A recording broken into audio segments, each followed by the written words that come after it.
அங்க சண்டை. நான் ஜெயிலுக்கு போனேன், என் தம்பி அருள் வந்தாப்ல, வந்தில என்னை ஜெயில தூக்கி போட்டாப்ல. அங்க நீதிபதி என்னை பார்த்த உடனே சரி போங்க நீங்கன்னு விட்டாப்ல. அதுக்கு கத்துனாங்க பாருங்க, அவரை விட்டுட்டாங்க அப்படின்னு. அன்னைக்கு சொன்னேன், நீ கல்லு தான் உண்டலாம், ஒரு தடவை நீ ரோடு போட முடியாது, ஒரு நாளும் போட முடியாது. அரிட்டாப்பட்டியில டங்ஸ்டன் நான் சொன்னேன், ஒரு கல்ல கூட போடுக்க முடியாது, போடா விட்டான். அதேதான் இப்ப சொல்றேன், நீ எங்க கட்டிரு பரந்தூர்ல ஏர்போர்ட் கட்டி பறக்க விடு பாப்போம். ஒரு வேலை மயிரும் கிடையாது, தேர்தலாவது ஈராது. போடுறா கூட அறத்தடை பாடுறா, படுறா இங்கே படுத்துக்கடா வேடா.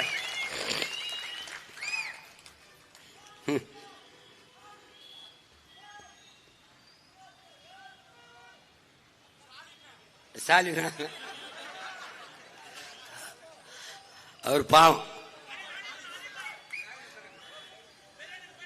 ஆமாமா, ஒருத்தன் டீ விற்கிறான், ஒருத்தன் சாராயம் விற்கிறான். இவங்களை சமாளிக்க பெரும்பாடா இருக்கு. என்ன அப்ப நீங்க நுட்பமா கவனிங்க. இங்க பாருங்க, இப்படிதான் உங்களுக்கு சொல்லணும். இதுல எல்லாம் விளைநிலங்கள்லாம் எவ்வளவு பறிபோன்னு சொல்லிட்டான் பாருங்க. 1301 ஏக்கர்ல விண்ணூர்தி நிலையம் மீனம்பாக்கம் இருக்கு. அதுல 2,24,00,000 பேரு ஏறி இறங்கி பயணிக்கிறான் ஒரு ஆண்டுக்கு. அதுல 428 விண்ணூர்தி பறக்குது, ஒரு நாளைக்கு பறந்து போகுது இறங்கி. இதுல எந்த இடையூறும் இல்லை. இப்ப என் தம்பிக்குமான்னு சொன்ன மாதிரி அங்கேயே இடம் இருக்கு, விரிவாக்கம் இருக்கு. இப்போ சர்வதேசத்துக்கு பறந்து போறதுக்கு அங்கேயும் விரிவாக்கம் இருக்கு. திருச்சியில இருக்கு, தூத்துக்குடியே பண்ணியாச்சு, கோயம்புத்தூரை பண்ணியாச்சு, எல்லாம் அதான் கொஞ்சம் கொஞ்சம் விரிவாக்கம் பண்ணாலே போதும். இங்க 5000 ஏக்கரை பறிக்க வேண்டியதில்லை. அப்படியே நீ தனியா பன்னாட்டுக்கு பறக்கணும்னா நீ சொல்லியிருக்கிய 1972 ஏக்கர் அரசுக்கு சொந்தம்னு, அதுல கட்டி பற. இங்க வர மீனம்பாக்கத்துக்கு வர எனக்கு 1 மணி நேரம், என் வீட்டுல இருந்து. அங்கிருந்து பரந்தூருக்கு வர 3 மணி நேரம்.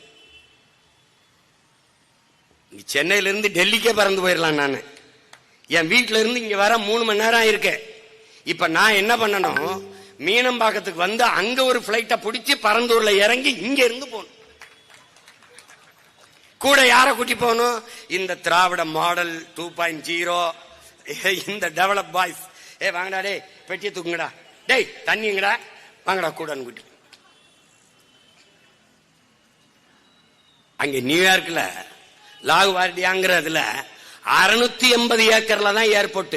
680 ஏக்கர்ல. இத நல்லா கவனிங்க. சென்னையில் இருக்கிற விண்ணூர்தி நிலையத்திலிருந்து இது பாதிதான். 600. மேல்மாவில சிப்காட் தொழிற்சாலை ஆரம்பிக்க போற முதலாளியார், அந்தியூர்ல பெருந்துறையில் ஆரம்பிக்க போற முதலாளியார் யாரு? இப்போ சென்னை மீனம்பாக்கம் விண்ணூர்தி நிலையத்தில் இப்ப நம்ம கேட்போம், கோயம்பேடுல ஒரு பேருந்து நிலையம் இருக்குல்ல, இருந்தது. எந்த பேருந்துல வந்த பயணியாவது இங்க நெருக்கடிகள் அதிகம், எங்களுக்கு வசதி இல்லை, இதைவிட பெரிய பேருந்து நிலையம் வேண்டும் என்று எவனாவது ஒருவன் வீதியில் இறங்கி போறானா? இல்லை. பிறகு எதற்கு 410 கோடி செலவழிச்சு அந்த கிளாம்பாக்கத்தில் போய் கட்டினேன்?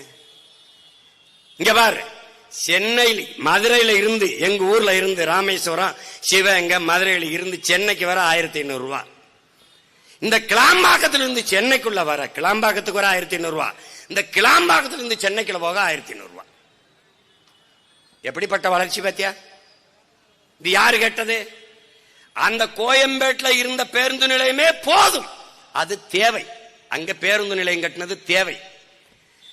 அது இருக்கும் போதே 410 கோடியை செலவழிச்சு அதிமுக தொடங்குச்சு, அடிக்கல் நாட்டுச்சு, ஐயா ஸ்டாலின் கட்டி முடிச்சு, அவங்க அப்பா வேற வச்சு, அது 100ஆண்டு விழா அப்படின்னு வச்சு, அவர் சிலையை வச்சு, மேல பார்த்தா உதயசூரியன் சின்னத்தை போட்டு, யாரு அவன் பரம்பரை சொத்தை வச்சுட்டு கட்டின பேருந்து நிலையம்ல, அவங்க சின்னத்தை வச்சு மக்கள் காசுல சின்னத்தை போட்டான்.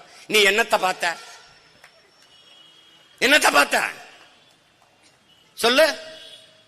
புலம்புவா பொங்கல் வரும்போது, ரொம்ப கஷ்டமா இருக்கு, நாங்க இங்க இருந்து ஊருக்கு போக முடியல, ராத்திரி எல்லாம் இருக்கும்னு. தேர்தல் வரும்போது 500 ரூபாய் எங்கிட்டு நீட்டு, ஓட்டை எங்கிட்டு போட்டு, எங்களை ரோட்ல போட்டு போயிருவேன். எப்படி? யாரு கேட்டதே? கோயம்பேடு பேருந்து நிலையம் தேவை தேவை. ஆனால் கிளாம்பாக்கம் பேருந்து நிலையம் பேராசை. மீனம்பாக்கம் விண்ணூர்தி நிலையம் என்பது தேவை, எசென்சியல், தேவை, அவசியம். ஆனால் பரந்தூரிலே 5369 ஏக்கர்ல விண்ணூர்தி நிலையம் என்பது பேராசை. எழுப்புகிற கேள்விக்கு நீ பதில் சொல்லணும். மீனம்பாக்கம் விண்ணூர்தி நிலையத்தில் இந்த நாட்டில் இருக்கிற எந்த தலைவனை விட அதிகமா பறக்கிறது நான் தான். ஏன் தினங்கூட்டம், மதுரைக்கு போவேன், கோயம்புத்தூருக்கு போவேன், திருச்சிக்கு போவேன், தூத்துக்குடி போவேன், போயிட்டு இருக்கேன். இவங்க எல்லாம் சொந்த விமானம்ல வச்சு போவான். ஆனால் நான் ஒரு தடவை இங்க வசதி பத்தல அப்படின்னு சொல்லலையே. இந்த நமக்கு இந்த விண்ணூர்தி நிலையத்தை பெருசா கட்டு அப்படின்னு நான் சொல்லலையே. ஒரு கேள்வி உங்களுக்கு எழுப்புறேன். கோயம்பேடு பேருந்து நிலையத்துக்கு இடத்த கொடுத்தது யாரு? மக்கள். மீனம்பாக்க விண்ணூர்தி நிலையத்துக்கு 1301 ஏக்கர் நிலத்தை கொடுத்தது யாரு? அடி தாங்கல அவனுக்கு. இந்த மீனம்பாக்கம் விண்ணூர்தி நிலையத்துக்கு 1301 ஏக்கரை கொடுத்தவன் யாரு? என் மக்கள் தான். சேலத்தில் இருந்து சென்னைக்கு 4 வழிச்சாலைக்கு இடத்தை கொடுத்தது யார்? நிலத்தை கொடுத்தது யார்? வீட்டை இடிக்க, கடையை இடிக்க அனுமதிச்சவன் யார்? என் மக்கள் தான். ஏன் தேவை? தேவை. ஆனால் 8 வழிச்சாலை என்பது பேராசை. அப்ப நீ போடுறவனா இருந்தா என்ன செய்யணும்? அறிவா இருந்தவன், நாட்டை மக்களை நேசிக்கிற தலைவன் என்ன பண்ணிருக்கணும்? பிரேசில் போல, ஜப்பான் போல மலையை வெட்டாம, காடழிக்காம, நிலத்தளிக்காம ஒரே ஒரு தூண் மலைக்கு மேல ஏத்தி அப்படி விரிச்சு 18 வழி கூட போட்டுக்க. மகராசனா கிடா வெட்டி பொங்க வலிக்கிறான், தேங்காய் உடைக்கிறான். அதை விட்டுட்டு மலையை 2ஆ அறுக்கிறது, காடை பூரா அழிக்கிறது, விளைநிலங்கிற பூரா பறிக்கிறது, ரோட போட்டு என்ன பண்றது? அங்க சண்டை. நான் ஜெயிலுக்கு போனேன், என் தம்பி அருள் வந்தாப்ல, வந்தில என்னை ஜெயில தூக்கி போட்டாப்ல. புரிஞ்சுக்கணும். வேலை வாய்ப்பை கொடுக்க தொழிற்சாலை பண்ணி கொண்டு வர முடியாதுன்னு நினைக்காத, வளர்ச்சியை கொண்டு வர முடியும். என்கிட்ட கூட 5 வருஷத்துல வேலை இல்லைங்கிற சொல்லு இருக்காது, பசிங்கிற சொல்லு இருக்காது, வறுமை ஏழ்மைங்கிற சொல்லு இல்லாமல் ஓடித்து காட்டல எனக்கு. அப்ப என்ன செய்யணும்? எல்லாத்திற்கும் மாற்று இருக்கு. மீத்தேனா மாற்று இருக்கு, மின் உற்பத்தியா மாற்று இருக்கு. அதுக்கு என் கடலுக்குள்ளே கட்டுற இருக்கிற துறைமுகத்திலே வேலை இல்ல. நம்ம பாட்டனார் வாபுசி பேர்லையும் தாத்தா காமராஜ் பேர்லையும் இருக்கிற துறைமுகம் இயற்கை துறைமுகம், அதுல வேலை நடக்கல. 40 விழுக்காடு தான். எங்கேயும் சரக்கு கப்பல் வந்து தேங்கி நிக்கல, எங்கேயும் சரக்கு இறக்கி ஏத்த முடியாம தேங்கி நிக்கல. பிறகு அதுக்கு 6117 ஏக்கர்ல அதானி கட்டுகிறார். காட்டுப்பள்ளியில ஏர்போர்ட் துறைமுகம் எது கட்டுறாரு? இப்ப செயற்கை துறைமுகத்தை கட்டும் போது பல லட்சக்கணக்கான டன் கற்களை கொண்டு அந்த கடலுக்குள்ள கொட்டணும். கட்டும்போது கடலின் நீர்மட்டம் உயரும். அந்த ஓரத்திலே இருக்கிற பவளப்பாறைகள், கடலுக்குள்ளே இருக்கிற காடு பவளப்பாறை, அரிதினும் அரிதான இயற்கையின் பெருங்கொடை. அதிலேதான் இறால், பெரிய பெரிய மீன்கள், அது இதெல்லாம் வந்து நண்டு எல்லாம் தங்கி முட்டையிட்டு குஞ்சு பிரிச்சு இனப்பெருக்கத்தை செஞ்சு போகும். அது அலையாத்தி காடுகள். இந்த பவளப்பாறைகளைத்தான் அது பயன்படுத்திக் கொள்ளும் இனப்பெருக்கத்துக்கு. அந்த பவளப்பாறை மேலே இவன் பல லட்சக்கணக்கான டன் கற்களை எங்கிருந்து எடுப்பான்? நம் பூமி தாயின் மாற அறுப்பா. ஏற்கனவே அறுத்துக்கிட்டு இருக்கான், எம் சாண்டு இளவ கூட்டிக்கிட்டு இருக்கான். பல லட்சக்கணக்கான டன் மலைகளை அறுத்து கொண்டே கொட்டுவான். யாருக்கான லாபம்? அதானிங்கிற ஒரு முதலாளிக்காக என் கடலை கூறுபட்டு விற்கிறான். என் தாயின் உடலை கூறுபட்டு வித்தது போல என் கடலை கூறுபட்டு விற்கிறான். அந்த இடத்துக்கு அவன் நுழைய விட மாட்டான்.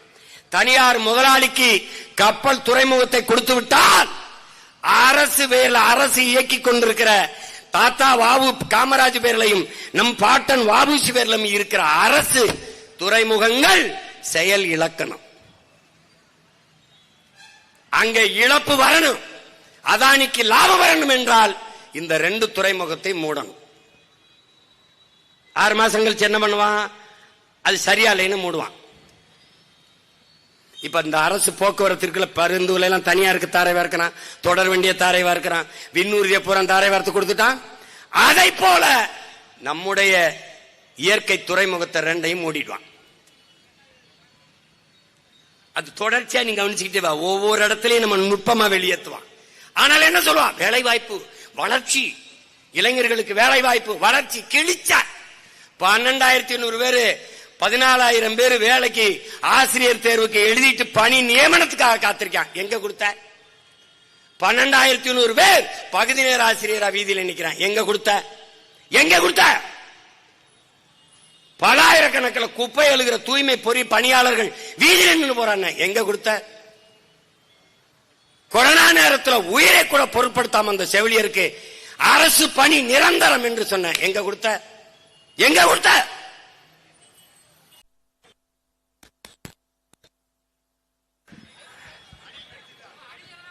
அனிலா அது பாவம். அது அது அது பாவம்.